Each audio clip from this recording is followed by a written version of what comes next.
ನಮಸ್ಕಾರ ಗುರು, ನೀವು ನೋಡ್ತಾ ಇದ್ದೀರಾ ಸಂತೋಷ್ ಸ್ಟೋರೀಸ್ಗೆ ನಿಮಗೆ ಸ್ವಾಗತ. ಇವತ್ತಿನ ವಿಚಾರ ಬಂದು ನಿನ್ನೆ RCB ತಂಡ CSK ವಿರುದ್ಧ ಗೆದ್ದ ನಂತರ ಗುರು ಎಲ್ಲರೂ ಕೂಡ ಧ್ವಜ್ ಗೆದ್ದು ಕೂಗಾಡಿ ಸ್ಟೇಟಸ್ ಸ್ಟೋರಿ ಹಾಕಿದ್ದು ರಾತ್ರಿ 3 ಗಂಟೆಲ್ಲ ಗುರು. ಈಗಲೂ ಕೂಡ ಆಗ್ತಾ ಇದ್ದಾರೆ. ನಾನು ಕೂಡ ಈಗಲೂ ಹಾಕೇ ಬಂದಿರೋದು ಅಂತ ಹೇಳಬೇಕು. ವಿಡಿಯೋನ ಮಾಡ್ತಾ ಇದ್ದೀನಿ, ಅದಕ್ಕೆ ಸ್ಟೇಟಸ್ ಸ್ಟೋರಿ ಆಗ್ತಾಯಿದೆ ಅಂತ ಹೇಳಬೇಕು. ಅದು ಬಿಟ್ಟು ಹಾಕಿ ಗುರು, ನಾನು RCB ತಂಡ CSK ವಿರುದ್ಧ ಗೆದ್ದಾಯಿತು ಅಂತ ಹೇಳಬೇಕು. ಗೆದ್ದ ನಂತರ ಧೋನಿ ಅವರು ಮತ್ತು ವಿರಾಟ್ ಕೊಹ್ಲಿ ನಡುವೆ ಸುಮಾರು ಘಟನೆಗಳು ಆದವು ಅಂತ ಹೇಳಬೇಕು. ಏನೇನೋ ಅದು ಎಲ್ಲ ಸಂಪೂರ್ಣ ಮಾಹಿತಿ ಕೊಡ್ತೀನಿ. ಅದಕ್ಕಿಂತ ಮುಂಚೆ ಇದು ನಮ್ಮ ಚಾನಲ್ಗೆ ಸಬ್ಸ್ಕ್ರೈಬ್ ಆಗಿಲ್ಲ ಅಂದರೆ ಕೂಡಲೇ ಕೆಳಗಡೆ ಕಾಣೋ ಸಬ್ಸ್ಕ್ರೈಬ್ ಬಟನ್ ಮೇಲೆ ಕ್ಲಿಕ್ ಮಾಡಿ ಸಬ್ಸ್ಕ್ರೈಬ್ ಆಗಿ, ಹಾಗೆ ಪಕ್ಕದ ಬೆಲ್ ಐಕಾನ್ ಪ್ರೆಸ್ ಮಾಡಿ ಆಲ್ ಅಂತ ಸೆಲೆಕ್ಟ್ ಮಾಡಿ. ಯಾಕಂದ್ರೆ ನಾನು ಮಾಡೋ ಬರ್ತೀನಿ ಎಲ್ಲಕ್ಕಿಂತ ಮುಂಚೆ ನೀವು ನೋಡ್ಬೋದು ಗುರು. ಸಬ್ಸ್ಕ್ರೈಬ್ ಆದ್ರೆ ಹಾಗಾದರೆ ಬನ್ನಿ, ತಡ ಮಾಡೋದಕ್ಕೆ ವಿಡಿಯೋನ ಶುರು ಮಾಡೋಣ.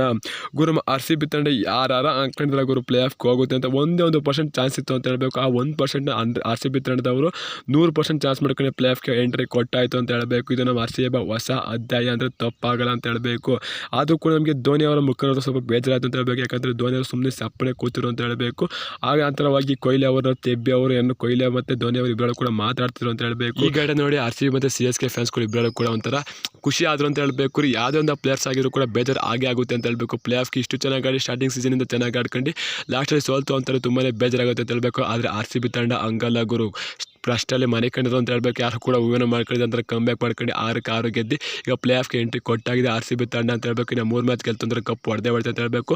ವಿರಾಟ್ ಕೊಹ್ಲಿ ಧೋನಿ ಅವರು ತೆಪ್ಕೊಂಡು ಎಲ್ಲ ಮಾತಾಡ್ಕೊಂಡು ಆದ ನಂತರ ಇಬ್ಬರು ಕೂಡ ಬೇರೆ ಅಂತ ಅಂದರೆ ಅವ್ರು ಡ್ರೆಸ್ಸಿಂಗ್ ರೂಮ್ಗೆ ಹೋದ್ರು ಅಂತ ಹೇಳಬೇಕು. ವಿರಾಟ್ ಕೊಹ್ಲಿ ಡ್ರೆಸ್ಸಿಂಗ್ ರೂಮ್ಗೆ ಬಂದು ಫುಲ್ ಎಂಜಾಯ್ ಮೋಡ್ ಗುರು, ಪಾರ್ಟಿ ಮಾಡಾಕ್ಬಿಟ್ರು ಅಂತ ಹೇಳಬೇಕು. ಎಲ್ಲ ಕೂಡ ಫ್ಯಾನ್ಸ್ ಎಲ್ಲ ಕೂಡ ಕಿರ್ಚಾಡ್ಕೊಂಡು ರಾತ್ರಿ ಮನೆಗಿಲ್ಲ RCB ಫ್ಯಾನ್ಸ್ಗಳು ಸ್ಟೇಡಿಯಂ ಸುತ್ತ ಅಂತ ಹೇಳಬೇಕು. ಕಿರ್ಚಾಡ್ಕೊಂಡು ಅಲ್ಲೇ ಓಡಾಡ್ತಿದ್ರು ಅಂತ ಹೇಳಬೇಕು. CSK ಫ್ಯಾನ್ಸ್ಗಳಿಗೆಲ್ಲ ಒರೆಸ್ಕೊಂಡು.